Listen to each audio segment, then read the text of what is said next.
Thank you, Mr. Chairman, very much for doing this. My concern is that in 2013, you had 40 dissidents arrested in the first 6 weeks, a show trial, and long sentences. And this was more cases than all of last year in Vietnam. And sometimes when we're talking about these cases, I think our mistake is to not look at the details of the magnitude of human rights violations that occur and over such a trivial issue. Maybe not that trivial, because the two students that I wanted to bring up, Nguyen Phuong Uyên and Dinh Nguyen Ca, were actually talking about the territorial integrity of their own country, of Vietnam, handing out leaflets. And for that, this 21-year-old girl, and this is a photo of her, and I think there was a photo earlier, now is sentenced to 6 years in prison. And here's my concern and why I'm bringing this to the attention of both of you. After she was arrested and before our sentencing, we had that dialogue. And nowhere in your remarks do I see mention of what happened to her, and according to her mother and according to her friend, when she was arrested, she was beaten into unconsciousness and kicked. Her mother reports the bruises on her neck, on her arms that her mother could see. She was carried away, charged, I guess the terminology is working against the interests of the state, or words to that effect, and receives a 6-year sentence. And her friend, in his 20s, another college student, he's sentenced to 8 years. It is not just the show trials and the sentencing, it's the barbarous way in which they were beaten.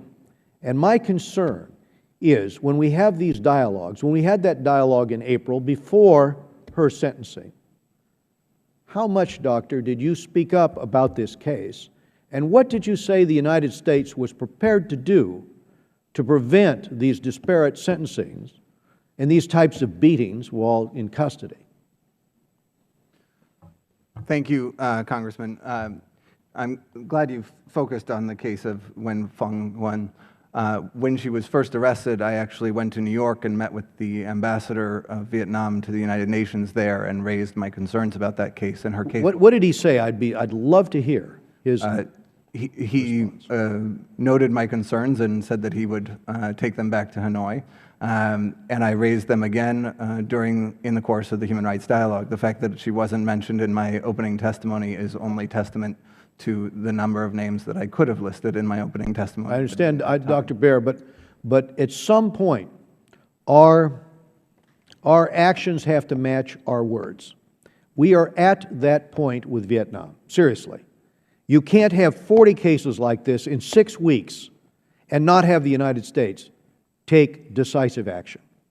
And the reason we're holding this hearing today is because we're demanding some semblance of responsibility with respect to human rights inside Vietnam. We have a relationship with this country, and there is much that Vietnam is asking of the United States. I don't think it's too much to ask for her release and for the release of this other student who was taken into custody. Again, the crime here is passing out a leaflet that discusses the issue of the territorial questions, the territorial waters off the coast of Vietnam.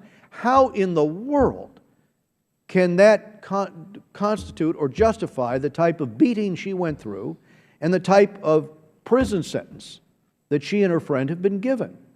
And if we are not going to use the leverage that we have in order to check these impulses to use violence, it's not responsible for the United States, with the leverage we have, not to make our actions match our words about this. And we're going to have to do something.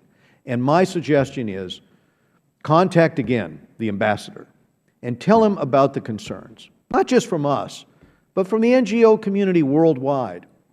This is the type of thing that starts a firestorm among young people over their future on this planet when governments are as capricious as this. And there are other issues that you and I have talked about that I could bring up.